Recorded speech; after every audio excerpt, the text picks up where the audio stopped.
Bonjour, bienvenue à Inspiration. Oui, nous sommes rendus à mon mois préféré, le mois de décembre. Et je méditais beaucoup. Moi, j'aime beaucoup Noël, j'aime les décorations, les préparations, le cœur des gens dans le temps des fêtes, beaucoup. Et je méditais vraiment sur ces capsules du mois de décembre. Puis tout ce qui venait dans mon cœur, c'était toujours la douceur puis l'amour. Quelque chose de doux. J'avais pas vraiment l'intention d'aller dans des enseignements profonds, mais vraiment d'aller avec la douceur et l'amour. Et moi, j'aime à m'acheter des livres de Noël. Et puis sur ma table de salon, comme décoration, je mets des livres de Noël, des livres de décoration, des livres de chant, des livres d'histoire de Noël. Puis lorsque je suis allée en voyage aux États-Unis la dernière fois, j'ai demandé, avez-vous des livres de Noël? Et puis, il a dit, oui, il y a une section là-bas. Puis j'arrive, je regarde. Puis vous savez, on parle souvent des 3 rois mages. Puis en anglais, on appelle ça « The Three Wise Men ». Et puis là, tout d'un coup, je vois un livre de Noël, puis c'est marqué « The Three Wise Women ». Autrement dit, les 3 femmes qui sont sages, des femmes sages, 3 femmes sages. Puis je dis, j'ai toujours vu les 3 rois mages, puis quel est ce titre et de quoi ça parle? Alors vraiment, j'ai feuilleté un peu, et puis j'ai vu tout de suite, et j'ai dit, j'achète le livre. Fait que je l'ai lu au complet, j'ai tout regardé mes chapitres au complet, et puis j'ai décidé de faire vraiment les capsules de Noël sur femmes de distinction. Parce que vraiment, ces 3 femmes qui sont sages, ça parle vraiment de Marie, de Élisabeth et de Anne, et qui était la prophétesse. Alors vraiment, ça me dit, ça va faire différent. Au lieu des 3 rois mages, on va parler des 3 femmes sages. Amen. Alors, je vais vous dire ce qu'étaient les rois mages, les 3 rois mages. C'était des prêtres de Médès, Perse et Chaldéens qui se livraient à l'observation des astres et l'art de la divination. Alors, lorsqu'ils ont observé, ils ont vu l'étoile qui brillait en Orient et ils savaient que ça annonçait la venue du roi des Juifs. C'est tout ce qu'ils savaient. Alors, il y a un roi qui vient de naître parce qu'il y a une étoile qui brille en Orient. Et ça l'annonce la venue du roi des Juifs. Ils ne savent pas que c'est le Fils de Dieu, c'est Emmanuel, le Sauveur du monde. Ils n'ont pas la révélation de la parole. Mais c'est des gens qui étudiaient les astres et l'art de la divination. Puis là, ils savent que c'est un roi qui vient de naître, le roi des Juifs.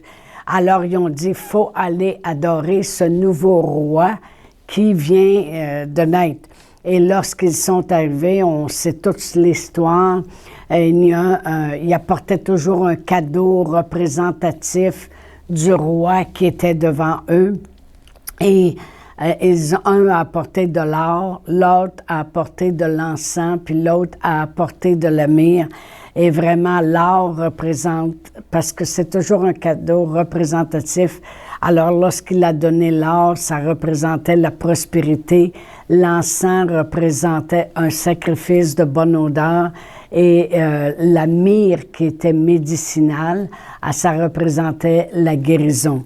Alors, eux autres sont venus. Mais moi, ce que je veux parler dans ces capsules-là, c'est ces 3 femmes de distinction, qui elles étaient et comment elles ont été impliquées et utilisées de Dieu pour la venue de notre Seigneur Jésus-Christ, du Fils de Dieu, pour la venue de ce roi des Juifs, mais qui est vraiment le sauveur du monde.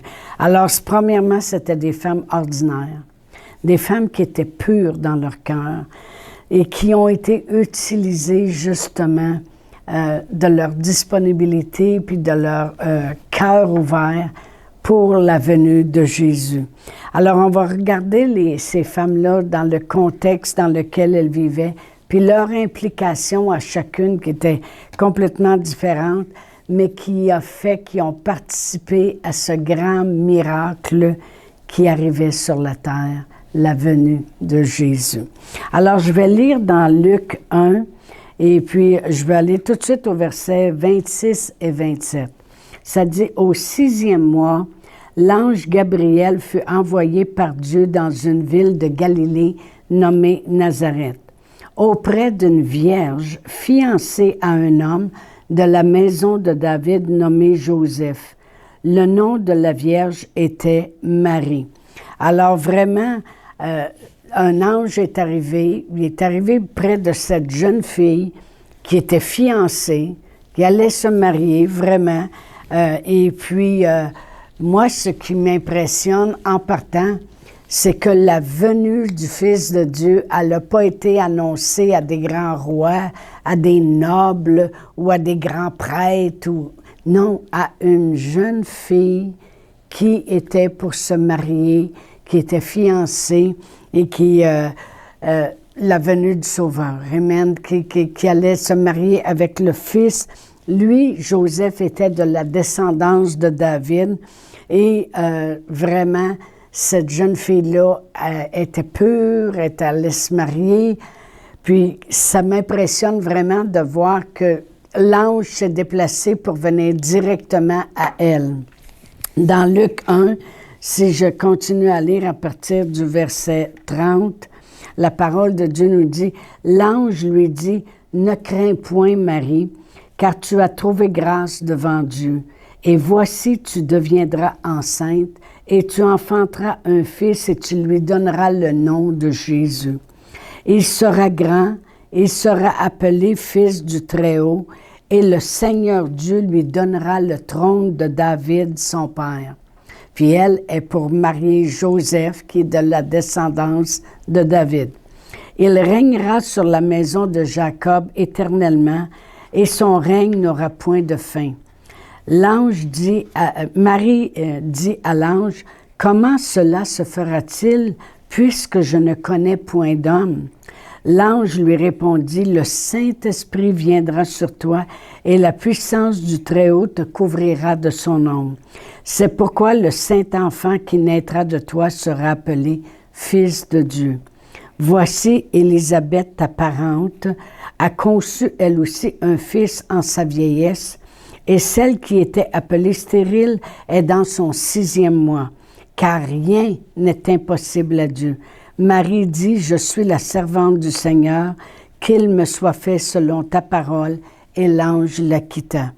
Alors Marie venait de savoir, amen, qu'elle vivrait pendant 9 mois avec le Fils de Dieu à l'intérieur d'elle. Elle venait de savoir qu'elle serait enceinte d'un enfant, un garçon, qui serait le Fils de Dieu, qui serait le Sauveur du monde. Elle a été choisie entre toutes les femmes. Amen. Alors, en silence, pendant 9 mois, elle vivait cette grossesse, cette promesse de Dieu qu'elle avait reçue de l'ange. Dans le secret, elle portait le Sauveur du monde. Alors, je veux qu'on voit vraiment que cette jeune fille-là, elle n'a pas parti en courant puis commencé à annoncer ça à tout le monde, même pas à ses parents, même pas rien de cela. Elle a reçu la parole et elle l'a acceptée. C'est vraiment, son espérance était vraiment en Dieu. C'est une grande qualité que Marie avait. C'est qu'elle recevait la parole, elle a dit, « Qu'il me soit fait selon ta parole. » Elle n'a pas commencé à avoir peur d'un bord et de l'autre, « Qu'il me soit fait. » Elle a accepté, drette là, comme ça, la parole, elle, une jeune fille qui allait se marier.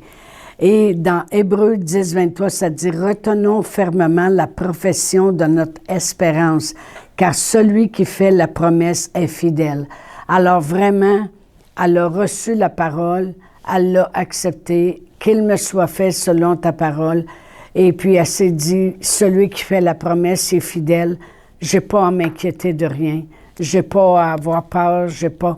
Alors, elle venait de savoir qu'en dedans de elle, pendant 9 mois, elle porterait le Fils de Dieu. C'est vraiment quelque chose. Dans le psaume 71, verset 5, Ça dit, car tu es mon espérance, Seigneur éternel, en toi je me confie dès ma jeunesse.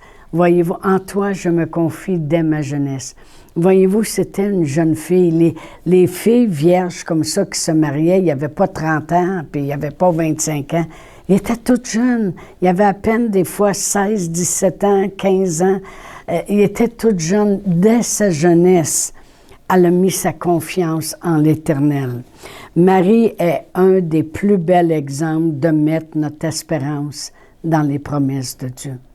Parce que, comme j'ai dit tantôt, cette annonce-là, elle n'a pas été annoncée à un grand prêtre, puis après ça, ils ont fait un conseil, puis ils ont dit « Choisissez Marie, amenez-la, expliquez-lui bien comme il faut, comment le Saint-Esprit va venir, mettez-la au courant, dites-lui les promesses de Dieu, parlez-lui de l'Ancien Testament, expliquez-lui qu'elle est choisie, que ça a été prophétisé. » Non, elle est toute seule chez eux, elle est jeune, elle est fiancée, elle est pour se marier à un jeune homme, puis l'ange arrive et il dit, il y a juste une chose, c'est que tu vas être enceinte avant.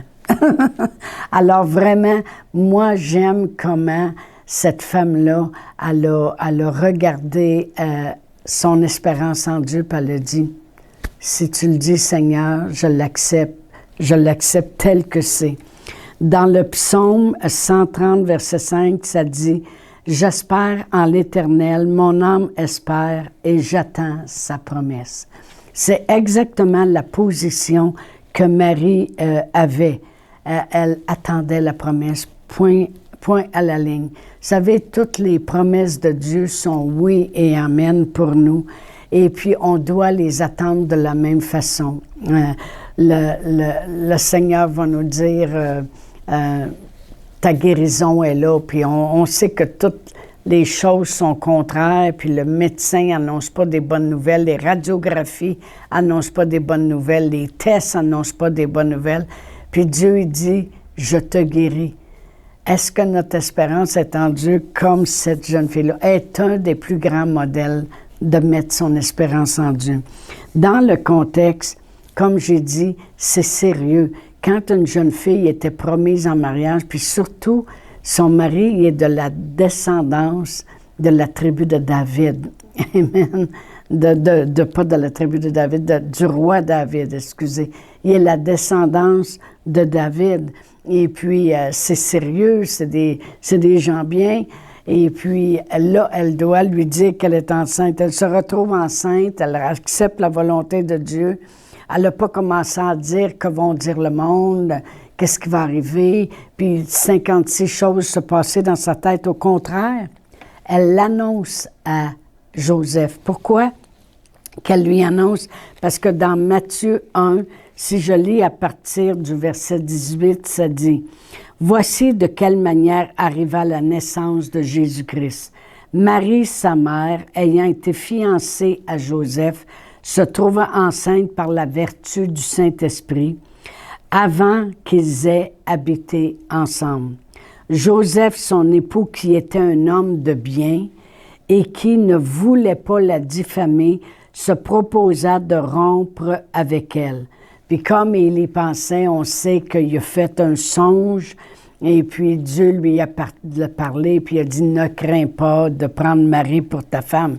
Mais sur le coup, avant qu'il ait le songe, lui, il se proposait de rompre avec elle parce que c'était hors de l'ordinaire, là. Tu vas la marier, hein, elle est enceinte, as-tu couché avec? Non, je n'ai pas couché avec. Et puis, alors vraiment, il m'impressionne aussi tous les deux. Amen. Mais les promesses de Dieu, ça dépasse souvent notre raisonnement. Souvent. C'est comme lui, ben il s'est dit, ben là, tu es enceinte, pour pas te diffamer, je vais rompre avec toi, puis on va annuler le mariage, comme ça, tu ne seras pas dans une position enceinte en se mariant, puis toutes ces choses-là. Et puis, on sait que Dieu lui a donné un songe, puis il a dit, non, fais pas ça, tout est correct, c'est vraiment le Saint-Esprit, elle porte vraiment le Fils de Dieu en elle. Amen. Elle n'a pas dit, même aussi on va revenir à Marie, elle n'a pas dit à l'ange, « Ouais, mais moi je suis fiancée, là, qu'est-ce qui va arriver? » elle a laissé toute l'opposition qui pourrait venir dans sa tête aller, puis elle a dit qu'il me soit fait selon ta parole. J'aime comment elle accepte la parole de Dieu sans compromis. Sans compromis. Elle n'a pas dit ouais, mais c'est pas juste, là. Qu'est-ce qui va arriver? Qu'est-ce que ma parenté va dire? Qu'est-ce qui va se faire? Elle a juste dit qu'il me soit fait selon ta parole. Elle croit évidemment parce qu'elle le partage avec Joseph, comme j'ai dit, puisque lui, il proposait de rompre avec elle, c'est parce qu'elle est allée le voir, puis elle lui a raconté, elle dit, Joseph, je vais être enceinte. Le Saint-Esprit est venu sur moi, puis je suis enceinte maintenant. Mais c'est le Fils de Dieu. Imaginez-vous la foi que cette petite fille-là devait avoir. C'est un ange qui m'est apparu et c'est moi qui porte le Sauveur du monde. Son nom va s'appeler Jésus, Emmanuel, Dieu avec nous. C'est le Fils de Dieu. Lui s'est dit, bien, je vais rompre avec elle, puis je vais la laisser porter la promesse toute seule. Puis Dieu, il a dit, non, fais pas ça, fais pas ça. Mais vraiment, cette femme est la première femme qui a porté la parole de Dieu sur la terre. Puis elle l'a emmenée dans le monde en chair et en os. Amen. Mariée à Joseph, elle ne l'a pas connu. La parole de Dieu nous dit qu'elle ne l'a pas connu tant qu'elle ne l'a pas emmené à la vie, son fils Emmanuel. Amen. Tous les deux sont obéissants à ce que Dieu, la manière que Dieu veut emmener les choses. Amen. Mariés, ils se retiennent. Pouvez-vous penser, mariés, ils se retiennent jusqu'à ce que l'enfant soit né. Pour Marie, devenir une épouse, une mère, c'est son rêve. C'est son rêve le plus cher. Mais à l'intérieur d'elle, dans son âme, maintenant, elle sait qu'elle va donner naissance au Fils de Dieu. Amen. Mais elle sait aussi qu'il y a plus que ça. Il y a plus que ça. C'est cet enfant, je vais me marier, je vais être mère, mais il y a plus que ça. Amen. Elle sait que Dieu demandera plus que ça. C'est pour ça qu'on voit souvent dans la parole de Dieu concernant Marie, lorsqu'ils vont offrir l'enfant, lorsqu'il a 12 ans, puis il y a des belles paroles qu'il reçoit, ça dit toujours, Marie gardait ces choses au-dedans d'elle. Amen. Alors vraiment, j'ai marqué, merci Seigneur pour une femme, une jeune fille qui a cru et su attendre et amener dans le monde celui en qui chacun de nous, on allait se confier tous les jours de notre vie. Alors, on va se rejoindre mercredi prochain pour continuer notre mois de décembre et regarder ces femmes de distinction. Chantal Paulus est avec vous tous les jours du lundi au vendredi sur Facebook et YouTube. Vous pouvez écrire à Chantal en privé sur Messenger. Si vous avez manqué une capsule, retrouvez-la sur la section vidéo de Facebook ou sur YouTube si vous désirez faire un don par Interac. Voici l'adresse courriel capsule.inspiration au pluriel @gmail.com. Le mot de passe est inspiration au pluriel. Vous pouvez aussi faire un don par www.eslr.org/dons.